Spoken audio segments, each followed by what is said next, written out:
جیسا کہ ابھی آپ کے علم میں ہے کہ پورے وطن عزیز پاکستان میں کو مختلف آفات و بلیات کا سامنا ہے. کبھی زلزلہ آ جاتا ہے، کبھی طوفان اور کبھی سیلاب، اور بہت سارے مسلمان مومنین اپنی ساری زندگی کی جمع پونجی سے ہاتھ دھو بیٹھتے ہیں، قیمتی جانوں کا نقصان ہو جاتا ہے. اس سلسلے میں قدرتی آفات و بلیات سے محفوظ رہنے کے لیے اللہ کے رسول حضرت محمد مصطفیٰ صلی اللہ علیہ وآلہ وسلم سے کسی نے سوال کیا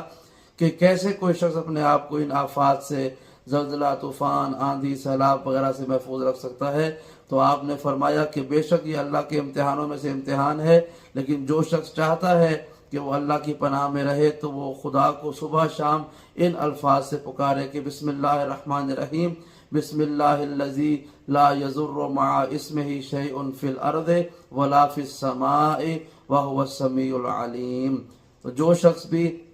یہ دعا، یہ کلمات اپنے بیت زبان رکھے گا، کسی کاغذ پر لکھ لیں یا زبانی یاد کر لیں، اس کو چلتے پھرتے اٹھتے بیٹھتے پڑھا کریں، تو پروردگار یقیناً آپ کی جان و مال کا محافظ ہوگا. خدا ہم سب کو قدرتی آفات و بلیات سے محفوظ فرمائے.